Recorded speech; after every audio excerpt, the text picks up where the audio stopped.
Vamos a hablar de cómo abordar al paciente que ha optado por una alimentación vegana o vegetariana desde la práctica clínica. Estos pacientes cada vez son más y es muy probable que atendiendo pacientes podamos cruzarnos con algún paciente vegano o vegetariano y debemos conocer cuál es el manejo de este tipo de alimentación, siempre con una mirada holística y no solo enfocado en nutrientes, sino en todos los puntos que debemos conocer de estos pacientes. Para empezar, definamos qué es veganismo. Veganismo o el paciente vegano es aquel que ha decidido eliminar de su dieta todos los productos de origen animal. Y no solo de su dieta, sino que el vegano estricto tiene una filosofía de vida que además elimina todo producto que pueda venir de algún animal o que implique sufrimiento animal. Por ejemplo, una cartera de cuero, un zapato de cuero, una crema que ha sido testeada en animales. Ese es el vegano. Sin embargo, hay un montón de variantes o de matices de alimentación relacionado con esta tendencia a dejar o disminuir los productos animales en la dieta. Esta es una lista bastante extensa de todos los tipos de alimentación que yo puedo encontrarme y que están de alguna manera relacionadas con el veganismo o vegetarianismo. Por un lado tenemos en un extremo al omnívoro o al no vegetariano, como lo definen en los estudios clínicos que evalúan este tipo de alimentación, que es aquel que come todo tipo de alimentos, de origen animal y de origen vegetal. Por otro lado está el vegetariano propiamente dicho, que es el que deja de lado los productos animales, que si además deja otras cosas relacionadas con los animales que no necesariamente son alimentos, como mencioné antes, se denomina vegano. Después está el semi-vegetariano, que es aquel que disminuyó su consumo de productos animales, pero aún así sigue consumiendo de vez en cuando, en ciertas ocasiones o en poca cantidad, o por ejemplo pescado. Ese es el semi-vegetariano, que a veces suelen llamarse vegetarianos, por lo tanto es importante indagar bien qué tipo de alimentación lleva. Después tenemos el ovo-vegetariano, que es un vegetariano pero que se permite el consumo de huevo, el lacto-vegetariano, consume lácteos, el ovo-lacto, consume las dos cosas, el crudivegano, que por ahí este es el más extremo, que es aquel que no solo eliminó a los alimentos de origen animal, sino que además no cocina los alimentos vegetales y solo consume frutos secos o frutas que no impliquen sufrimiento de la planta misma. Y también al no cocinarlo intenta preservar al máximo posible los nutrientes que poseen estos frutos. Tenemos después el flexitariano, que es aquel que tiende a ser vegetariano, pero por ahí en ciertos eventos sociales consume productos de origen animal, por ejemplo aquel que va a comer a algún lado y bueno, hay asado y come el asado, no pide una berenjena aparte, ese sería un flexitariano. Y por último, dejé este término que cada vez se usa más, que es dieta basada en plantas o plant-based. ¿Qué significa esto? Son aquellas personas que optan por consumir alimentos mínimamente procesados, que pueden ser frutas, vegetales, granos, semillas, condimentos, hierbas, especias, pero con mínimo procesamiento. En general, no consumen tampoco carnes o pueden consumir pescado en una proporción muy pequeña, pero suelen no consumirlas. Ahora, ¿cuál es la diferencia de esto y, por ejemplo, un vegetariano? Que el vegetariano, por ejemplo, puede comer galletitas, alfajores industrializados, en cambio el que opta por el plant-based trata de que la mayoría de sus alimentos sean enteros, que no tengan ningún tipo de procesamiento industrial que pueda alterar sus nutrientes. ¿Cuántos vegetarianos hay hoy en día en Argentina? Es muy difícil el cálculo, pero un último sondeo que se hizo mostró que el 9% de la población en Argentina puede ser vegana o vegetariana. Esto implica aproximadamente 4 millones de personas, o sea que las chances de recibir un paciente con estas características en un consultorio de atención clínica son muy altas y tenemos que estar atentos y saber cómo manejarlos y cómo afrontarnos a este tipo de pacientes. ¿Cuál es la posición que tomaron las distintas sociedades científicas con respecto al veganismo y al vegetarianismo? La ADA es la Asociación de Dietistas Americanos, o sea, los nutricionistas de Estados Unidos. Ellos hicieron en el 2009 un escrito donde ponían bien clara su posición con respecto a estas dietas que tanta polémica siempre despiertan. Lo que dicen ellos es que una dieta vegetariana, y resalto, adecuadamente planificada, que es algo que voy a repetir a lo largo de la charla, está totalmente avalada por ellos para todo tipo de pacientes, proponen que son saludables, que son óptimas, que cubren todas las necesidades nutricionales y que sirven para todas las etapas de la vida, en la niñez, en la adultez, en el embarazo, en los atletas. Pero la clave acá es bien planificada y guiada, ¿sí? Y sobre todo la variedad, que es lo que vamos a ir viendo a lo largo de la charla. Hay muchos preconceptos, prejuicios y muchos juicios de valor con respecto a las dietas vegetarianas y veganas. Y uno de los argumentos que escuchamos más habitualmente es: ¿por qué voy a llevar una dieta vegetariana si el hombre está hecho o está diseñado, el ser humano, para ser omnívoro? ¿Qué implica ser omnívoro? Nosotros sabemos que hace 10.000 años aproximadamente el hombre empezó a cosechar y a domesticar a los animales, que fue la revolución neolítica. Previo a esto, hubo más de 2 millones de años que el hombre fue cazador-recolector. Iba cambiando de locación, caminaba, hacía mucha actividad física, cazaba animales que consumía y por ahí pasaba muchos meses sin que volver a cazar un animal grande. Y esto habla de un patrón alimentario y sobre todo un patrón de movimiento 100% distinto al que tenemos nosotros ahora, que nos pasamos habitualmente sentados frente a una computadora con un mínimo de movimiento. Entonces, hubo una dieta que fue adecuada por un periodo muy prolongado de la humanidad, pero que no necesariamente tiene que ser la dieta perfecta ni más sana para llevar hoy en día. Acá podemos ver un gráfico con los predecesores del Homo sapiens moderno, del ser humano actual, donde se ve que al principio de la evolución había una dieta vegetariana, como podemos ver en los primeros antecesores del ser humano. A medida que el ser humano fue evolucionando, fue cambiando, esta dieta se convirtió en una dieta omnívora. ¿Pero qué significa ser omnívoro? Omnívoro es una persona que puede comer de todo, tiene la capacidad para alimentarse de productos de origen animal y productos de origen vegetal. Pero no significa que necesariamente tenga que comer productos de origen animal, sino que puede optar entre uno u otro. Este es el caso de los vegetarianos que optan por alimentarse de origen vegetal en lo posible, ¿no? Dependiendo del grado y el tipo de alimentación. ¿Qué es lo primero que uno tiene que preguntarse ante un paciente que le relata este cambio de hábito o cambio de alimentación? ¿Es sano? ¿Es posible mantener un estado de salud óptimo llevando este tipo de dietas? Y para esto se han hecho un montón de estudios, yo traté de traer los más importantes nada más, que evalúan las enfermedades más prevalentes y su relación con una dieta vegetariana o con una dieta omnívora. Este estudio, que es el estudio Adventista 2, es un estudio muy grande que abarcó más de 90.000 pacientes y estos pacientes eran clasificados según el patrón alimentario. En un extremo estaban los no vegetarianos o los omnívoros y después venían los semi-vegetarianos, que son estos que de vez en cuando pueden comer algo de carne o de productos animales, estaban los pesco-vegetarianos, que solo comen pescado, los lacto-vegetarianos y los veganos propiamente dichos. Y como ven acá, evaluaban distintas endpoints para ver qué pasaba con este cambio en la dieta. Y el patrón referente o todo se comparaba con la dieta omnívora. Lo primero que vemos es el peso, donde los pacientes veganos pesaban en promedio 5 kilos aproximadamente menos que aquellos omnívoros. Por otro lado, el riesgo de desarrollar diabetes tipo 2. Los pacientes veganos tenían casi un 50% menos riesgo en comparación con los omnívoros de desarrollar una diabetes tipo 2. Y este riesgo fue intermedio en los tipos de dieta que están en el medio de los extremos, ¿no? Había menos riesgo en los lacto-vegetarianos, menos riesgo en los pesco, pero siempre el vegano era el de menos riesgo de todo. Y esto se contradice por ahí con los paradigmas clásicos que tenemos en la cabeza, donde al paciente diabético uno habitualmente le dice, bueno, come carne, pollo, pescado y vegetales, punto. Y por ahí no estamos viendo que toda esa carne, sobre todo en los pacientes con prediabetes o con insulinoresistencia, puede aumentarle el riesgo de desarrollar diabetes tipo 2 en el futuro. Por otro lado está la hipertensión. Fíjense que el vegano tuvo un 63% menos riesgo de desarrollar hipertensión arterial que los omnívoros. Este es un número muy importante. Después hay otros parámetros, pero voy a resaltar la mortalidad por todas las causas, que también disminuyó en los veganos, por lo menos en este estudio, y los episodios de neoplasias, que después voy a hablar un poquito más. Acá traigo otro estudio que está relacionado con la inflamación que se observa medida a través de la PCR en pacientes veganos versus omnívoros que han tenido o que tienen enfermedad coronaria.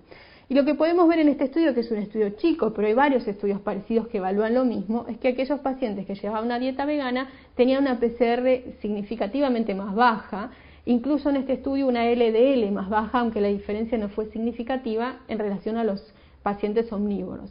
Entonces, esta dieta mostraría un descenso en inflamación que podría estar relacionado con menor enfermedad cardiovascular y menor mortalidad por enfermedad cardiovascular, que es una de las enfermedades crónicas que más están trayendo problemas al sistema de salud y a la población en general. Antes mencioné que en el estudio Adventista 2 había una disminución en la prevalencia de cáncer en pacientes veganos versus los pacientes omnívoros.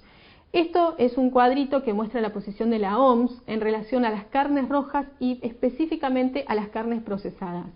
¿A qué me refiero con carnes procesadas? A toda aquella que lleva algún tipo de procesamiento para su consumo final, que puede ser salarla, agregarle algún químico, algún método físico para mejorar su conservación. Dicho en palabras más claras, esto sería el jamón, el salame, la salchicha, el embutido, todo lo que solemos comer en un picnic o en una picada. Para esto, la OMS tiene una posición muy clara y determinó que las carnes procesadas pertenecen al grupo 1 en relación al riesgo de carcinogénesis en humanos. Y en el grupo 1 está también, por ejemplo, el tabaco. Entonces nosotros nos preocupamos mucho porque nuestros pacientes dejen de fumar, por que haya campañas para evitar que los adolescentes empiecen a fumar, pero nunca yo vi ninguna campaña para dejar de comer o por lo menos disminuir la cantidad de productos de carnes procesadas. Y están al mismo nivel. Las carnes rojas no, están en un grupo 2A. ¿Qué significa este grupo de riesgo? Que hay cierta evidencia que hablaría de que hay más relación o que existe una relación entre las carnes rojas y el cáncer colorectal. Pero la evidencia no es tan clara, no es tan contundente como en el caso de las carnes procesadas. Esta es la posición de la OMS y acá lo que ven es una recomendación de la OPS, de la Organización Panamericana para la Salud, en relación a las carnes también. Ellos no plantean una dieta vegana ni vegetariana, sino disminuir el consumo de carnes en la población general a por lo menos bajarlo a 500 gramos por semana. Que si ustedes piensan en la dieta que llevamos los argentinos, es muchísimo menor a la cantidad promedio que se consume en nuestro país. Entonces, hasta aquí fue una muy breve explicación de cuáles son los beneficios que están descritos, no en uno, sino en muchos estudios. Yo acá solo traje una muestra de la dieta vegana vegetariana en relación a la dieta de productos de origen animal. Como pueden ver, hay beneficios a nivel del sobrepeso, de la obesidad, del síndrome metabólico, la diabetes tipo 2, la hipertensión arterial, la dislipemia, que son todos los factores de riesgo cardiovascular que vienen en aumento en nuestra población causado por el tipo de alimentación que llevamos y el sedentarismo que va cada vez más en aumento. También hay beneficios en enfermedad cardiovascular y hay ciertos beneficios en neoplasias. Pero hay un punto que no quiero dejar pasar, que son los trastornos alimentarios que pueden relacionarse con el vegetarianismo o el veganismo. Acá les quiero mostrar un cuadrito de un estudio que se hizo específicamente buscando eso, donde se dividieron una corte de mujeres en aquellas mujeres que tenían antecedentes o que estaban padeciendo un trastorno alimentario y aquellas que no. Y lo que se vio es que en las mujeres que tenían trastornos alimentarios tenían mayor proporción de haber optado o estar optando en ese momento por una dieta vegana vegetariana en relación a las que no lo habían tenido. Entonces, hay que estar atento a aquella paciente, hablo en femenino porque este estudio fue hecho en mujeres y porque sabemos que hay más prevalencia de trastornos de alimentación en mujeres, pero no hay que descartar que un hombre no pueda tenerlo, sobre todo en los adolescentes.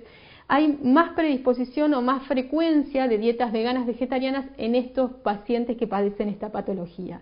Y un punto muy importante que evaluó este estudio es cuál era la motivación de los pacientes para transformar su dieta en una dieta vegana. Y lo que se vio es que en aquellas mujeres que tenían trastornos de la alimentación, el principal motivo era el descenso de peso. Y el porcentaje de mujeres que optaban por el motivo del descenso de peso era mayor en comparación con aquellas que no tenían trastornos alimentarios. Entonces esto tiene que abrirnos una alerta y al recibir a un paciente o una paciente, sobre todo mujeres y adolescentes, que de repente deciden pasarse al veganismo o vegetarianismo, hay que indagar bien los motivos y si el motivo es el descenso de peso, hay que preguntar un poquito más y buscar si hay alguna patología subyacente que podría estar haciendo que la paciente exprese el deseo de convertirse al veganismo. En general, el trastorno alimentario precede al cambio al veganismo o vegetarianismo, pero es importante estar alerta y tenerlo en cuenta y no olvidarlo.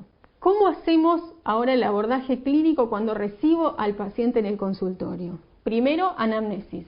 por este punto que remarqué de los trastornos alimentarios, para saber bien qué tipo de alimentación quiere llevar, porque ya vimos que hay todo un espectro de disminución de consumo de carne y hay que tratar no de encasillar, pero más o menos de ubicar al paciente en alguna de estas categorías que por supuesto que no son tajantes. El paciente puede ir y venir a una o a otra, o ser a un tiempo de ovolacto y después ser vegano puro, etcétera. Pero hay que tratar de más o menos saber en dónde estamos parados. Examen físico, por si el paciente ya viene haciendo estos cambios en la alimentación por su cuenta, ver que no tenga ninguna manifestación de algún déficit vitamínico. Y por último, un análisis de sangre, que obviamente no va a ser solamente lo que voy a nombrar, va a ser un análisis completo que todos ustedes como clínicos ya lo conocen, pero sí es importante no olvidar e incluir el dosaje de vitamina B12, de homocisteína, de ferritina y de vitamina D. ¿Por qué? Porque estos son justamente los nutrientes críticos que, si yo no estoy atento o el paciente no está educado y no sabe correctamente cómo alimentarse, puede ser que aparezcan los déficits. Voy a empezar por el principal y el que todo médico que reciba algún paciente vegetariano y vegano tiene que conocer, que es el nutriente crítico de la vitamina B12. La vitamina B12 acá en esta foto porque proviene justamente de bacterias. ¿Qué pasa con los niveles de vitamina B12 en omnívoros y en veganos? Los omnívoros tienen más vitamina B12 porque la vitamina B12 la incorporan de los alimentos animales, de la carne animal, de los huevos, de la leche, etcétera. Pero tienen menos concentraciones de folatos, que ahora vamos a ver cuál es la relación entre la vitamina B12 y los folatos. En cambio, el vegano tiene menos concentración de B12, pero tiene más folatos que vienen de las hojas verdes que consume en general en mucha cantidad. El vegetariano está flexible, está en el medio de estas dos cosas. Ahora, hay una premisa clave que es, cualquier paciente que sea vegano o vegetariano va a necesitar suplementación de vitamina B12. De ninguna manera, por más magia que haga en su alimentación, va a poder cubrir la necesidad de vitamina B12, los requerimientos diarios de vitamina B12.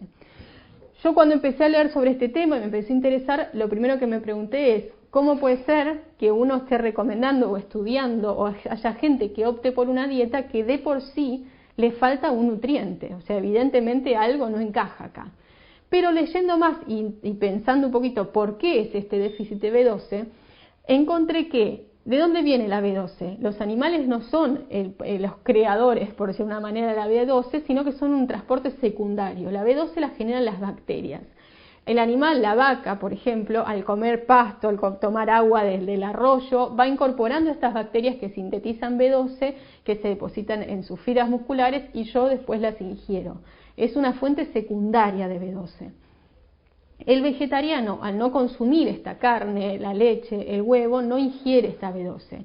Pero ¿por qué, como yo dije antes, había antecesores del ser humano que eran vegetarianos? ¿Qué pasaba con esa gente en el Paleolítico? ¿Tenían déficit de B12? No, ¿pero por qué? Porque también no comían como la vaca claramente, pero tomaban agua de un arroyo, no hervían los productos antes de comer, no los desinfectaban, entonces incorporaban esas bacterias que están en el medio ambiente. Así también se morían de cólera y de otras cosas, ¿no? Eso por suerte cambió, entonces yo no estoy incorporando del ambiente que me rodea la vitamina B12 y si no la incorporo secundariamente a través de los animales, no voy a poder cubrir los requerimientos que necesito. Entonces, el paciente vegano vegetariano necesita de la suplementación de vitamina B12. ¿Cómo es el metabolismo de esta vitamina B12 en un paciente que la consume, por ejemplo, en un omnívoro? La como y la B12 ingresa al tubo digestivo unida a proteínas. Llega al estómago, donde hay un medio ácido y donde están las pepsinas gástricas, y esta unión de proteína y B12 se rompe. En el estómago mismo se sintetiza también factor intrínseco. Y van a seguir circulando por el tubo digestivo la vitamina B12 y el factor intrínseco. Ahora, acá hay dos situaciones que pueden alterar el metabolismo de B12 independientemente de la dieta vegetariana, vegana o la que sea. Si un paciente toma crónicamente inhibidores de la bomba de protón, como por ejemplo el omeprazol, que cada vez está más difundido su uso, puede ser que este medio ácido esté alterado y la vitamina B12 no llegue a desprenderse de su unión a proteínas y no pueda absorberse correctamente. También puede ser que tenga una anemia perniciosa que disminuye el factor intrínseco y eso hace que después no pueda absorberse la vitamina B12. Son dos puntos clínicos a tener en cuenta. Bueno, la vitamina B12 y el factor intrínseco siguen circulando, llegan hasta el duodeno y ahí ya el medio no es ácido, es alcalino, y la vitamina B12 se une al factor intrínseco y llegan al ilion, donde se absorbe por un transporte activo que es saturable y pasa a la circulación portal. También hay una absorción pasiva en el mismo ilion que no depende ya del factor intrínseco y no es saturable, pero solo se absorbe una pequeña cantidad, un 1 a 2% de la vitamina B12 que yo ingiero. Este 1 o 2% es muy importante después para calcular la dosis del suplemento, porque todo el suplemento que yo tome tengo que pensar que se va a absorber solo un 1 a 2%, que lo vamos a retomar después. Una vez que la B12 se absorbió, circula por la circulación portal, unida a la escobalamina 2, va al hígado, donde se deposita y de ahí se distribuye a los tejidos. Ahora, yo mencioné previamente que tengo que hacer un dosaje de vitamina B12 y un dosaje de homocisteína. ¿Por qué es importante la homocisteína?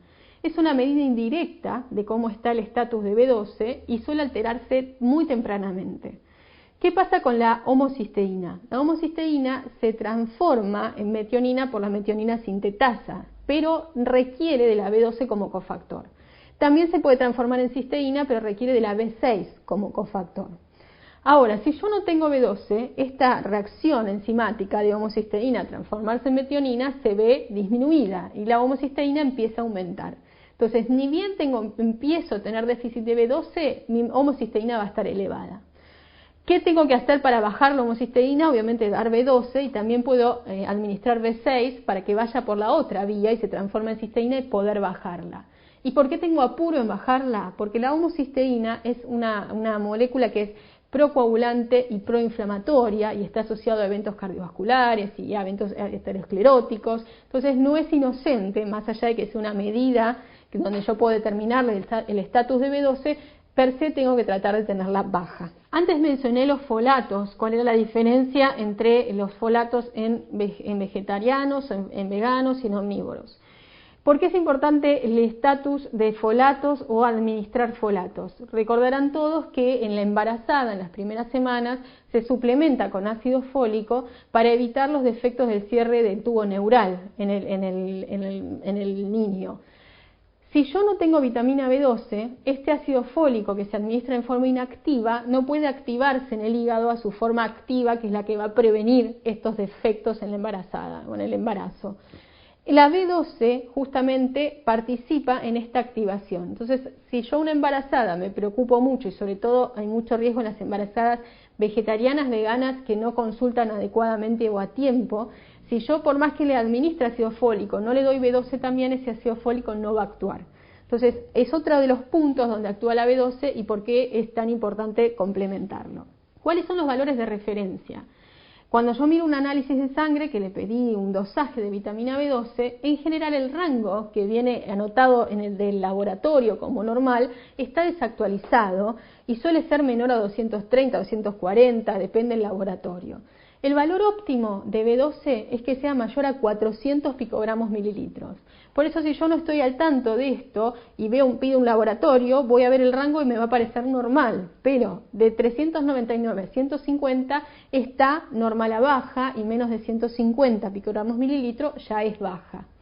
¿Qué pasa con la homocisteína? Los valores normales son de 5 a 12 milimoles litro, pero ya con valores mayores a 9 ya empieza a haber una depresión por lo menos hepática de B12. Y con valores mayores a 15 el déficit de B12 es severo. Acuérdense que esto es al revés, a mayor homocisteína, a menor B12 tengo yo depositada.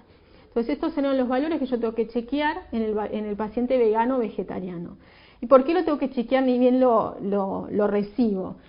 Porque yo dije antes que hay que suplementarlo, pero si estos valores me dan alterados, lo que tengo que hacer primero es un tratamiento para normalizar los valores de B12 y después sí suplementar. Por eso es importante pedirlo al principio. ¿Qué pasa si yo no suplemento la B12? Aparecen manifestaciones, que las principales son hematológicas y neurológicas. Y esto es importante tenerlo en cuenta porque al paciente yo lo puedo recibir después de varios meses de haber optado por la alimentación vegetariana y ya puede tener algunos de estos síntomas que yo tengo que pesquisar. En cuanto a lo hematológico, el déficit de B12, así como ácido fólico, me da anemia megaloblástica o macrocítica, También al interferir en la eritropoyesis puede tener leucopenia, pancitopenia, trombocitopenia, también se puede ver trombocitosis. Y en lo neurológico los síntomas son muy variados. Fíjense acá esta lista, puede haber arreflexia, que si no la voy a buscar en el examen físico no la voy a detectar. Deterioro cognitivo, que puede ser desde algo leve, como pérdida de la concentración, pérdida de la memoria, hasta cuadros más graves que pueden llegar a la psicosis aguda o un cuadro símil demencia. También alteraciones en la marcha, irritabilidad, el paciente tiene cambios en la conducta, pérdida de la propiocepción y de la sensibilidad vibratoria, se puede alterar el olfato, neuropatía periférica. Todos estos síntomas pueden estar producidos por un déficit de B12. Y después otros menos específicos como glositis, hiperpigmentación, ictericia, etc. Pero tengo que estar atento e indagar, porque muchas veces el paciente no me va a contar que se siente más irritado o que nota que no se puede concentrar o que no rinde académicamente como rendía antes. Entonces hay que ir a preguntarlo. ¿Cómo suplemento la B12 en estos pacientes? Por un lado está el tratamiento, cuando el paciente viene con una B12 baja, una mesocisteína alta, donde yo lo que tengo que dar es por día el tratamiento. Pero ¿cuál es el mantenimiento? Que es lo que va a necesitar la mayoría de los pacientes. 2.000 miligramos por semana. ¿Cómo se da esta dosis? Hay muchas posologías diferentes. Hay B12 que vienen de 500 miligramos y ahí necesitaré 4 comprimidos por semana. Hay algunos que vienen de 1.000 miligramos y necesitaré 2, vienen frascos en forma líquida, viene incluso inyectable. Entonces tengo la posibilidad de ajustarlo al paciente que tengo enfrente y a lo que les resulte más cómodo o lo que resulte más adecuado en cuanto a lo económico. Los signos y síntomas desaparecen. Lo primero que voy a ver es que a la semana la homocisteína debería normalizarse, pero fíjense que los síntomas hematológicos y neurológicos, aún con tratamiento, tardan bastante más en revertir. Hasta ahora expliqué el dosaje de B12 y de homocisteína. Vamos a pasar a la ferremia o a la ferritina, en realidad, que es el dosaje que yo puedo pedir para ver el estatus de hierro. Hay muchos estudios y bastante controvertidos en cuanto a cómo es el estatus de hierro o el perfil de hierro en los pacientes vegetarianos y veganos. Algunos estudios van a encontrar que dice que los niveles son iguales a los omnívoros, otros van a encontrar que los niveles son más bajos, hay de todo en la bibliografía. Pero la mayoría coinciden es que los veganos, vegetarianos, suelen tener un nivel de ferritina más bajo en promedio de la población omnívora, pero dentro del rango normal y que no tiene implicancias clínicas. Yo lo que tengo que lograr es que tenga una ferritina sérica mayor a 15 microgramos litro, como para asegurarme de que tenga reservas de hierro. Uno si piensa en la sabiduría popular y qué me diría mi abuela si yo me falta hierro o tengo anemia, es comer hígado, comer carne. Bueno, yo acá traje un cuadrito comparando el contenido de hierro cada 100 gramos de alimento en alimentos de origen animal y alimentos de origen vegetal. Y como pueden ver, no hay tanta diferencia entre uno y otro. Fíjense que el hígado, depende de qué animal provenga, puede tener entre 6 a 11 miligramos de hierro cada 100 gramos. Y por ejemplo, las semillas de zapallo tienen también en 100 gramos 10 miligramos de hierro. Lo mismo pasa con la carne de vaca, con el huevo. Fíjense la proporción de hierro en un huevo hervido en comparación con, por ejemplo, castañas de cajú o semillas de sésamo. O sea que hay hierro en los alimentos vegetales. Pero ¿cuál es la clave o la diferencia? El tipo de hierro. Los alimentos animales tienen hierro se llama hierro hem o hemínico. Y los vegetales, hierro no hem o hemínico. ¿Y dónde está la diferencia principal? En la biodisponibilidad o en la absorción. El hierro no hem tiene ciertos inhibidores o ciertos facilitadores que aumentan o disminuyen su absorción. Y es muy importante que el paciente esté al tanto de esto para poder optimizar el hierro que está incorporando del mundo vegetal. ¿Cuáles son los principales inhibidores? Los fitatos. Los fitatos están presentes en las legumbres, en las cereales, en las semillas.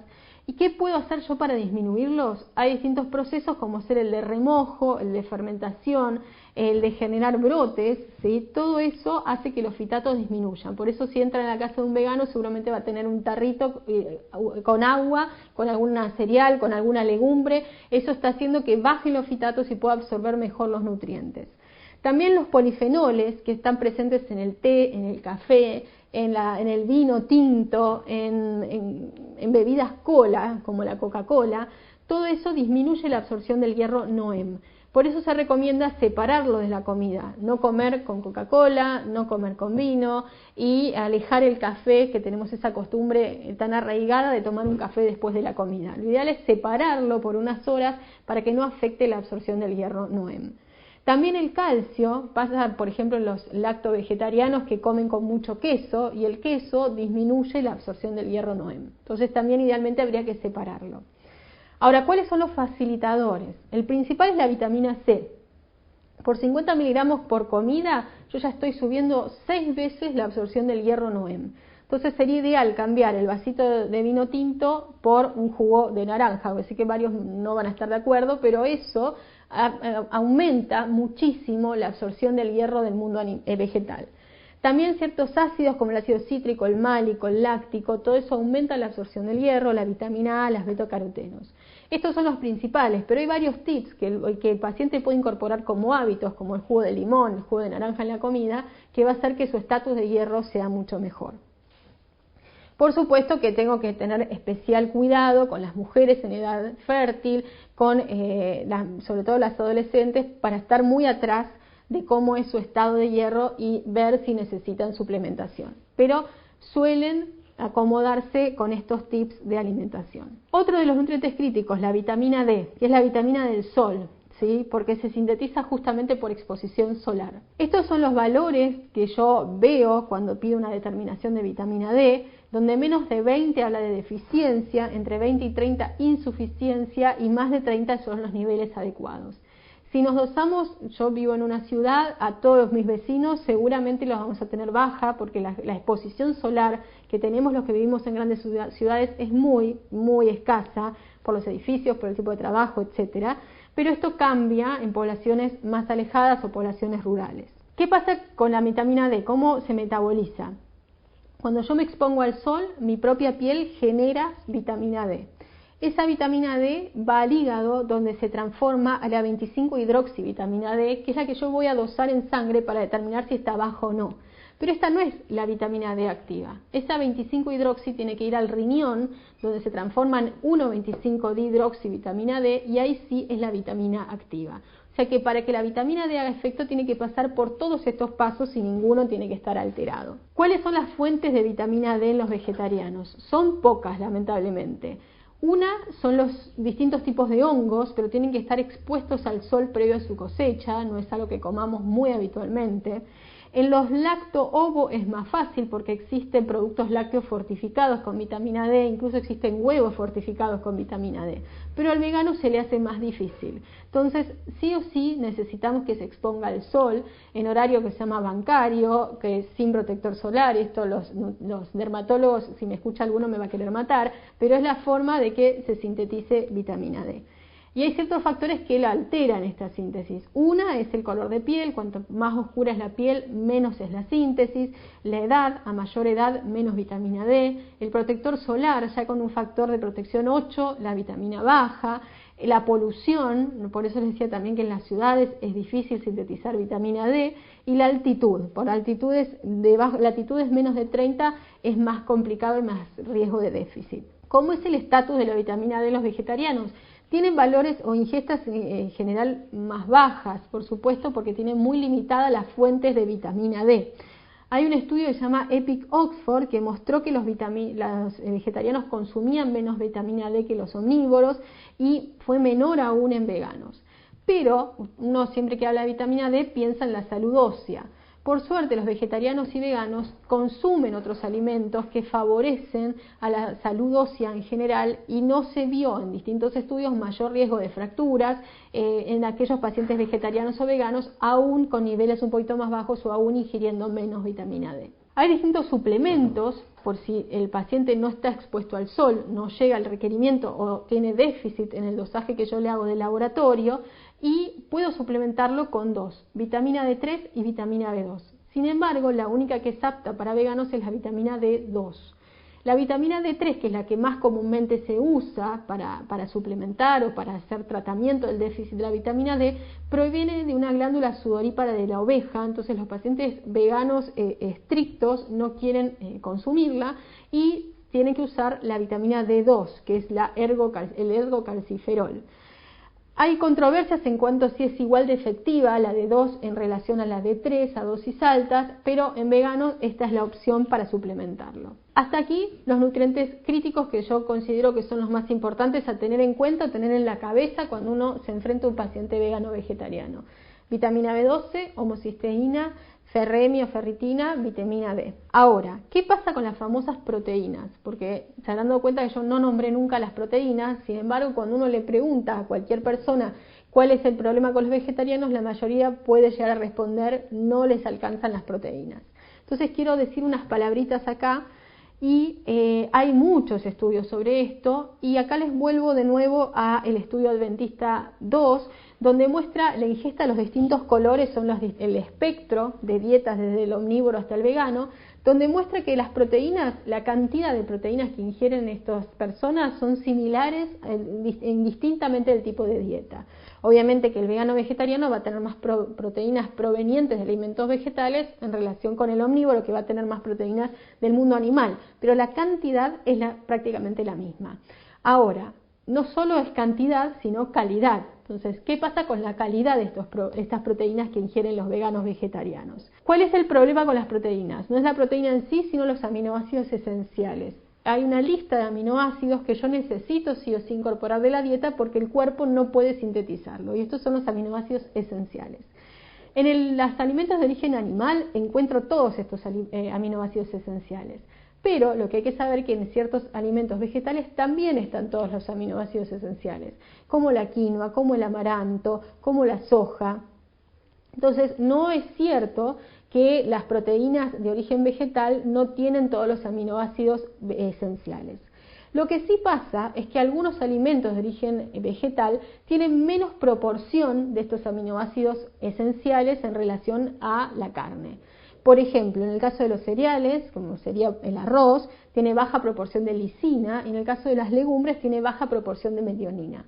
Pero si yo junto un cereal y una legumbre, esto se compensa. ¿Por qué? Porque en el cuerpo estas proteínas son rotas o se desgradan en aminoácidos y se forma un pool de aminoácidos donde el cuerpo tiene capacidad y variedad para formar las proteínas que necesiten. Incluso proteínas propias del cuerpo que se degradan también forman parte de este pool de aminoácidos. Entonces, si yo voy teniendo una dieta, como dijimos al principio, variada, esto no es un problema en absoluto. Ahora, hay dos mitos importantes en relación a las proteínas vegetales. Uno que surgió hace ya varias décadas es que yo sí o sí tengo que combinar en la misma comida esto que les decía de un cereal y una legumbre. Por supuesto que es genial la combinación, pero con distintos estudios clínicos se vio que no es necesario que estén combinados en la misma comida, pueden estar separados. Lo importante es que haya variedad en la dieta para yo tener todo tipo de aminoácido esencial que necesito, aunque algún alimento particular tenga menos proporción, que no quiere decir que no lo tenga, sino que tiene menos. Así que ese mito de la combinación del cereal y el legumbre ya no va más. Sí hay que complementarlos, pero no hace falta que sean en la misma comida. No necesariamente tengo que poner un poroto con un arroz. Puedo comer el arroz con verduras y el poroto al otro día, pero tengo que tener una variedad general, pero no necesariamente juntos. Y por otro lado, el otro mito es que las proteínas vegetales son de baja calidad biológica y les faltan aminoácidos esenciales. Eso, vuelvo a repetir, que no es así. Algunos tienen menos proporción. La única que les falta algún aminoácido es la gelatina, pero no creo que nadie se alimente a base de gelatina nada más, así que no existe el riesgo de no tener aminoácidos esenciales que necesito comiendo proteínas vegetales. Esos son los dos mitos grandes de las proteínas que es importante ir desmitificándolas de a poquito, incluso en deportistas. Bueno, los vegetarianos, otra de las preguntas que a veces se ha hecho y se han hecho estudios relacionados con esto es: ¿los vegetarianos necesitan mayor aporte de proteínas? ¿Necesito que coman más proteínas que el omnívoro? Y la respuesta es no. El requerimiento es exactamente igual, pero vuelvo a lo mismo, se necesita variedad. Se necesita variedad de granos, semillas, legumbres, cereales, verduras. Toda la mezcla hace que yo cubra los requerimientos sin necesidad de comer más cantidad. Y acá nuevamente hay unos ejemplos que comparan las proteínas que tienen los productos de origen vegetal versus animal. Por ejemplo, fíjense en el maní, que cada 100 gramos tiene 24,7 de proteínas, y la carne de vaca en 100 gramos también tiene 31,9, o sea, la diferencia no es tanta.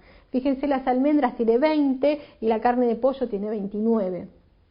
Entonces, no es real que los alimentos vegetales no tienen proteínas, sino que hay que combinarlos y saber cómo. Como resumen hasta acá, el ser humano es omnívoro, eso no hay dudas, él tiene la capacidad para alimentarse tanto de carne como de vegetales, pero también tiene la capacidad, y sobre todo gracias a la cultura que fue desarrollando a lo largo de los años, de elegir racionalmente qué quiere comer y qué no.